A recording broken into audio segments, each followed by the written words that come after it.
This is the story of the bells of St Nicholas Kirk and is a presentation for Virtual Doors Open Day 2020.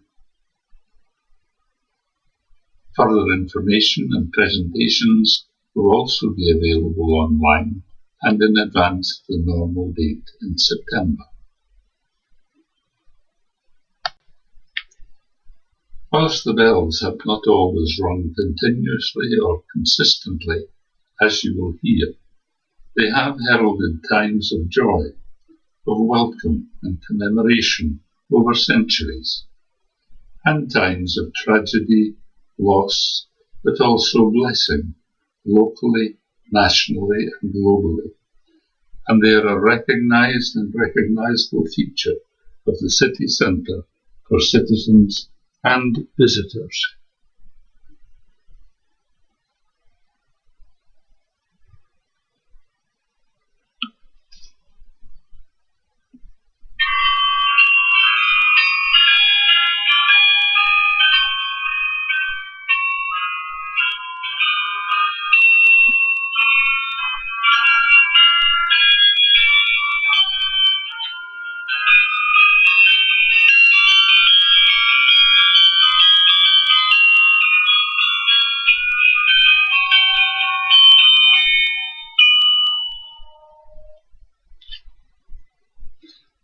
We acknowledge and thank Aberdeen Art Gallery and Central Library, Dr. Arthur Winfield, Project Leader Reverend James S.C. Stewart, Kirk Active Archivist, and Alison Cameron of Cameron Archaeology for photographs and texts used in the compilation of this presentation.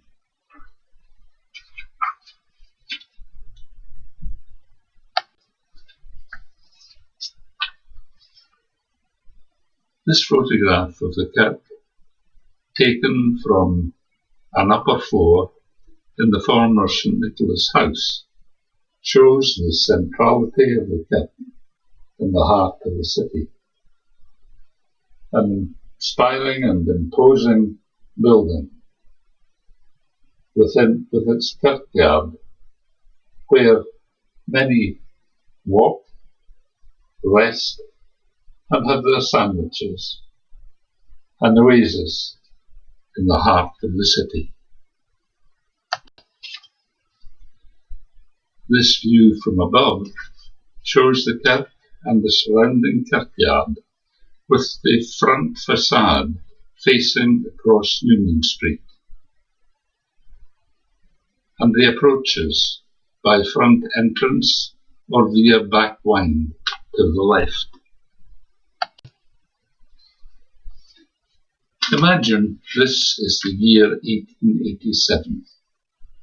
You're a bystander in Back Wind, Aberdeen, where a small crowd seems to have gathered outside the gate of the Kirk of St Nicholas.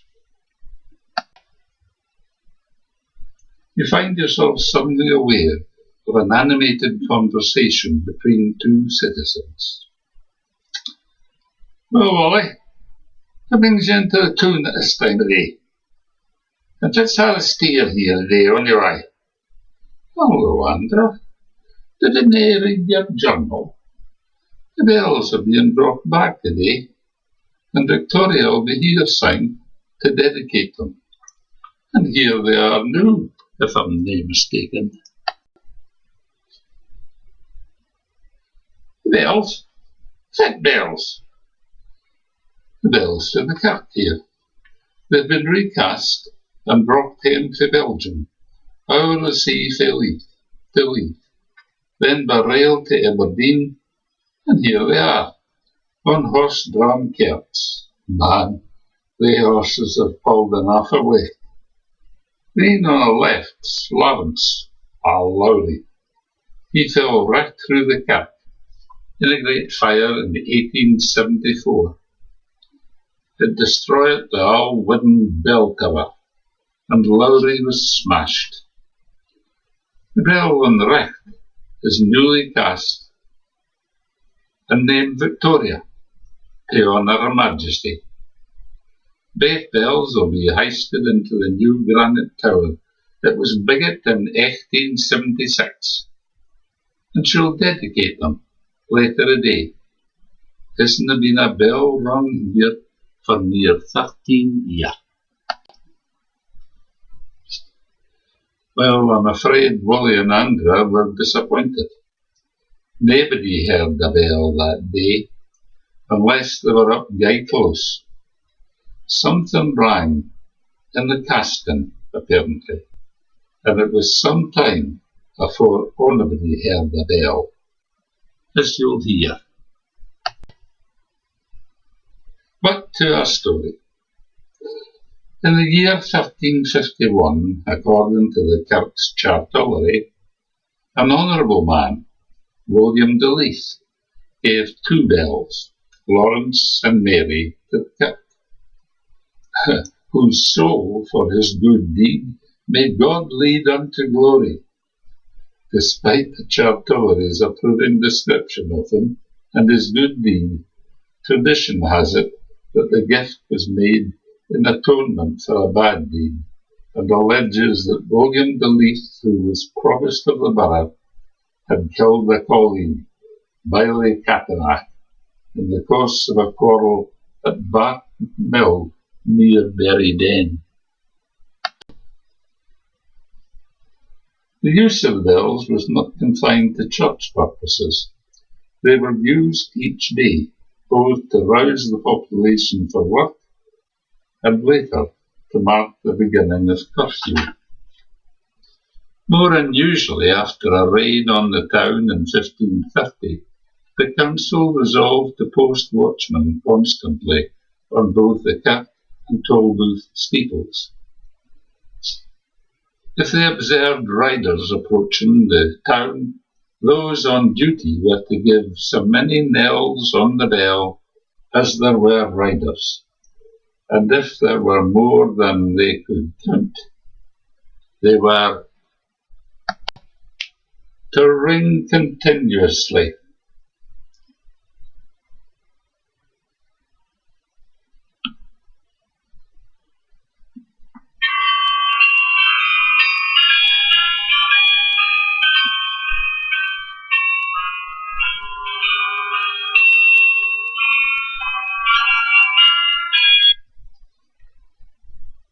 And to point in the direction of the incursion, with the small flags with which they were issued. With heavy and perhaps not always skilful usage, it's not surprising to learn that in the 1630s, 2 of the bells had been damaged. In 1634, Lawrence, which came to be known affectionately as All Glory, was sent to Middleburn to be recast. A Latin inscription on the recast bell provided details, and although it was smashed into numerous pieces when it fell from the steeple in the fire of 1874, sufficient remained to enable that inscription to be reconstructed. It read in translation, "To God alone be glory. Michael Burgerhouse made me in the year of our Lord 1634. Lo, I, the bell, do not proclaim the praise of that which is unholy. I glorify the Creator. I draw away the fear of thunder. I mourn in solemn tones the departed. I tell of the recurrent rites of faith. I move the heart of man that is joyful. Behold me, I am Lawrence."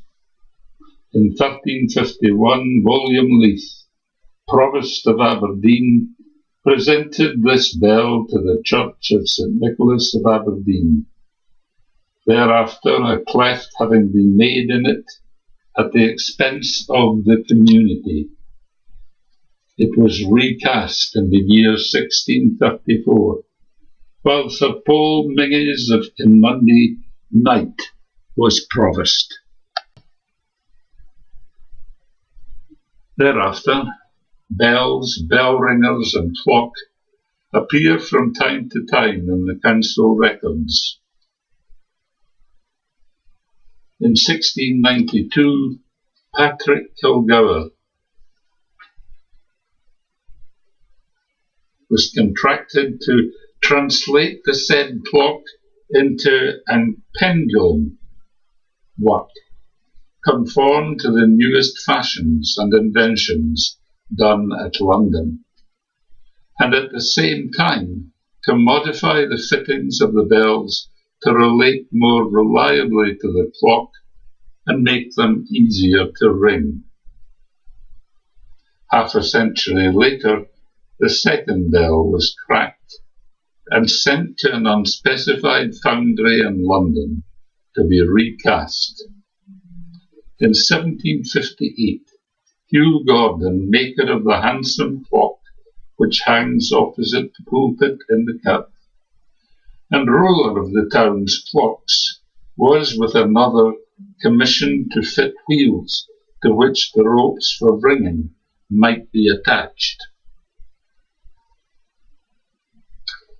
By the last decade of the century, another bell was cracked and was sent to Thomas Mears in London for recasting. Order was at the same time given for the casting of a new bell to give a ring of 4. At the beginning of the next century, both parts of that process were repeated, and the ring now numbered 5. In January 1857, work was done to replace decayed support beams for the bell frame, and in the following month a meeting was called, chaired by the provost, of those interested in providing the church with a complete ring of bells. A representative of the London bell founders, John Warner and Sons, present at the meeting, reported that 4 of the 5 bells were superior in tone, and that Old Lowry, the largest, was remarkably fine. 2 proposals were submitted, a public appeal was launched, and by April was so successful that the more expensive scheme, costing £465, was undertaken. This involved adding 2 new treble bells, and a larger one to provide an octave from E-flat to E-flat. A year later, these were ready and had been hoisted into position. The lightest bell was the gift of John Smith, a Leeds banker. His generosity went on to bring a company of ringers from Leeds to Aberdeen, where on Monday, 30th of August, they rang a quarter peal.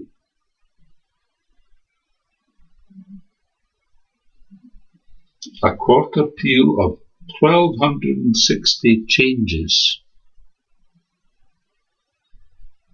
of grandsire triples, and on the same day issued a notice which stated,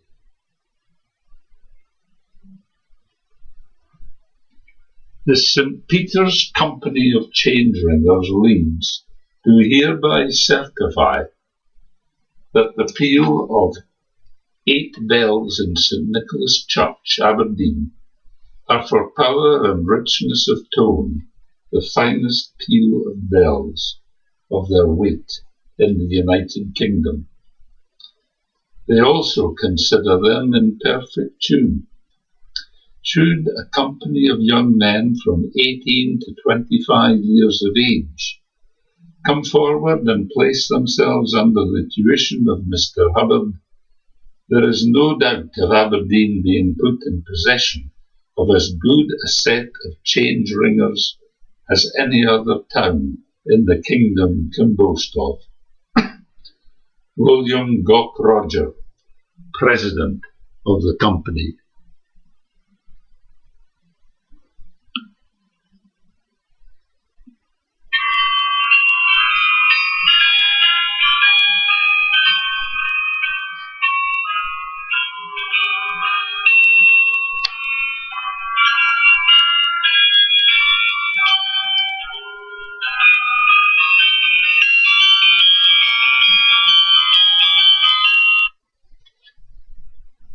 The first full peal in Scotland seems to have been rung here by the local band on 4th December 1859.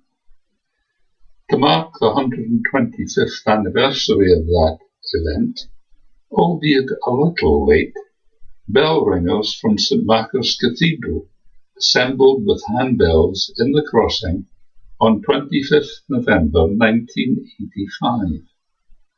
A few years previously, a company of ringers had been formed in the cathedral when a peal of bells from a disused London church had been placed in the southwest tower.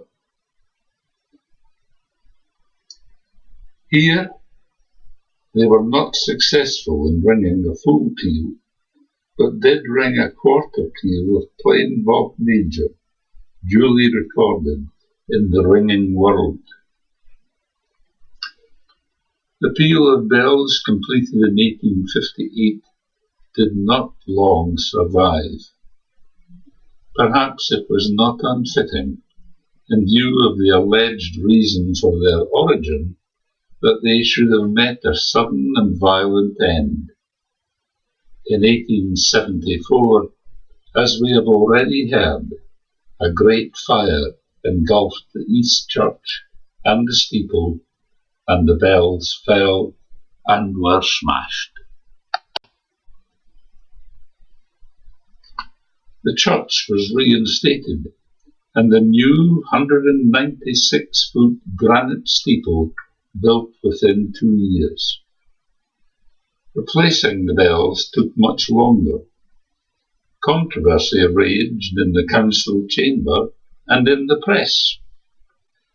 As is evident from the previous history of the bells, the council had taken a major share in their provision and upkeep, as it did in common with other borough councils, in relation to the whole building in its capacity as heritor. However, the legal requirement following on it was simply to provide a bell to call the people to worship.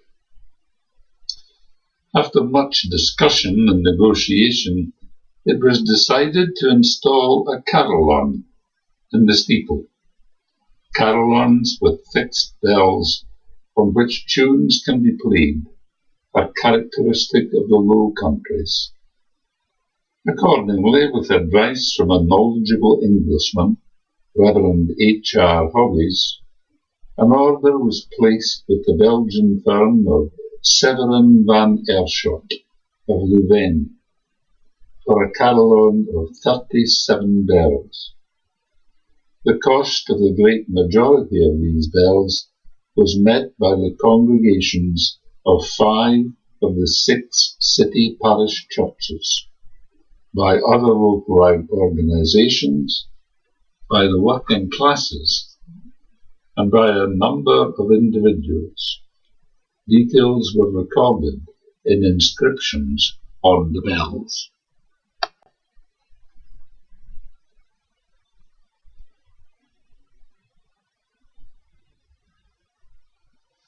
The bells, having been hoisted into the tower and dedicated on 18th June 1887 during the Jubilee season of Queen Victoria, in whose honour the largest bell was named, the bellmaster of Middelburg in the Netherlands, who had been brought across to play an opening recital, started to play, and there was widespread disappointment at the resultant sound.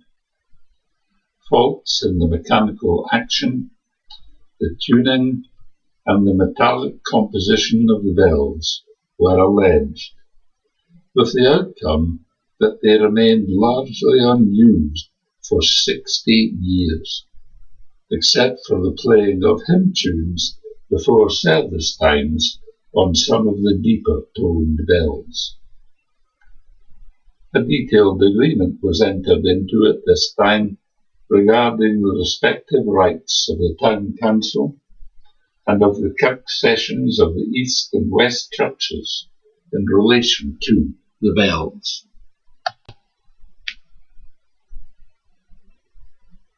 In order to facilitate union between the established Church of Scotland and the United Free Church, Parliament passed the Church of Scotland Property and Endowments Act 1925. This gave the Church itself absolute ownership of those of its buildings and endowments which had been the responsibility of the heritors. To sort out the details, a body of Scottish ecclesiastical commissioners was established. In the scheme for Aberdeen, ownership of the entire building of St Nicholas passed to the General Trustees of the Church of Scotland.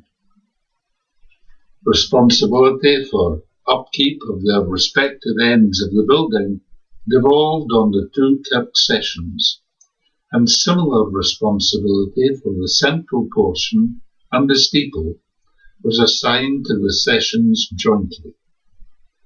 The bells and their associated apparatus remained the property and responsibility of the town council.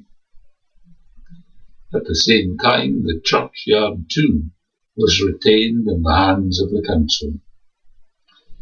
Provision was made for the churches to have right of access by all roads and paths through the churchyard to the building, and for those council officials who required access to the bells, of whom the carillonneur is one, to have access through the building to the bell chamber. A new complication arose when the building to the east of the tower, including stairs to the tower and bells, passed from the General Trustees and the by now united congregation to the Open Space Trust. But no problems were experienced. In 1952, the year of the present Queen's accession to the throne, the Town Council resolved to have the bells recast. The work was placed in the hands of Messrs. Gillett and Johnson Limited of Croydon. For the reception of the recast bells, a new welded steel framework was assembled, and the old oak beams were removed. As the 37 recast bells arrived by road, they were hoisted into place by winch and block and tackle. A bronze plaque to the left of the chamber organ in the crossing records the event. The carillon of bells placed in the tower of the Church of St Nicholas in the year 1887, having been recast, was on the 31st day of October in the year 1952, dedicated to the glory of God in the service of the Church and to make glad the hearts of the people. With an opening recital played by Clifford Ball, carillonneur at Bournemouth, and holder of the diploma of the National School of Carillon Art, Malines, the final part of that intention was immediately accomplished. Official press and popular praise was widespread and encouraged the Council in 1954 to add another 11 bells to provide St Nicholas with the largest carillon in Great Britain, noted as such in the Guinness Book of Records, 1994. The bells are played from a 4-octave clavier, laid out in the same way as a piano organ keyboard, but on a larger scale, with the individual notes struck with the side of the hand. Each key is attached by wire and bracket to a clapper in the appropriate bell above. The pedal board is similarly attached to the 2 lower octaves. 14 of the lower notes have a second clapper, similarly attached to compressed air cylinders electrically activated either by a small keyboard or by barrels similar but on a much larger scale to those in a musical box.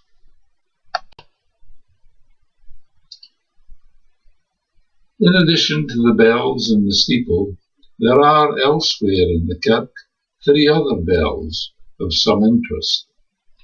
Small bells, 2.5 inches in diameter, said to be made of metal from former bells, were given to councillors and some church people when the present carillon was inaugurated. One of these was later given to the kirk by John Watt, a councillor who was also a kirk member. After a helicopter crash at the Brent Spa oil installation, a memorial service was held in the kirk. In the following year, Brent Spa was decommissioned. Since it was tethered, but not grounded in the seabed, it was accounted a ship and required to have a bell. The minister later discovered that it sat on a shelf and was never rung.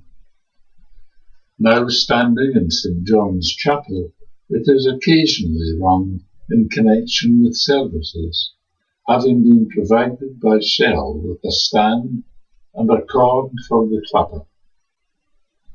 Most recently, in August 2015, there was offered to and gratefully accepted by the kirk a handbell bearing a Latin inscription, indicating that it was made in 1896 from the metal of Auld Lowry by Mayors and Steenbank of London.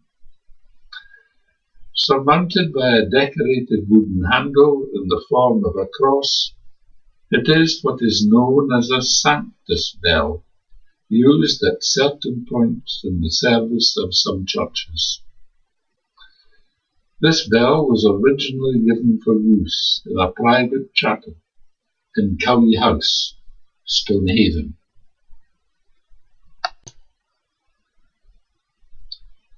It has not proved possible to make a complete list of those responsible for ringing the bells of St Nicholas since they were first mentioned, but a number have been identified, including Alexander Sandy Vokek, who was given the prayer bell in May 1948 to be rung daily at noon and 6 p.m.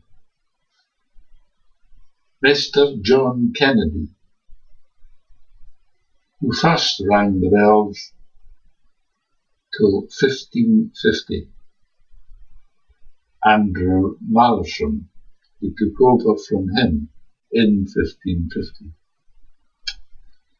David Ellis, who rang the bells till 1565, was apparently discharged for certain enormities.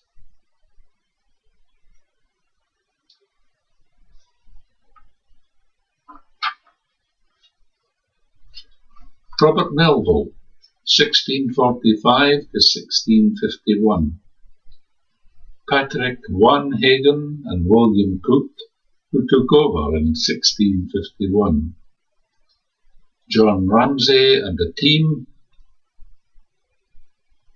who took it on till 1874. And John Kyneth, from the early 20th century to 1952. Of the city carillonneurs, worthy of mention are John Knox, who acted in that post from 1951 to 1956, John Bevan Baker from 1957 to 1966, Robert Lees from 1967 to 1978, and Ronald Leith, who took over in 1978. Ronald is noteworthy for having completed almost 42 years in the post. And here our presentation journey ends. We trust you have enjoyed our virtual presentation and that you will arrange to visit us when lockdown has ended. When the Kirk is fully open again for visitors, and when our volunteer wardens can give you a proper welcome and tour of the building. Please keep in contact through our website at www.kirk-St Nicholas-uniting.org.uk.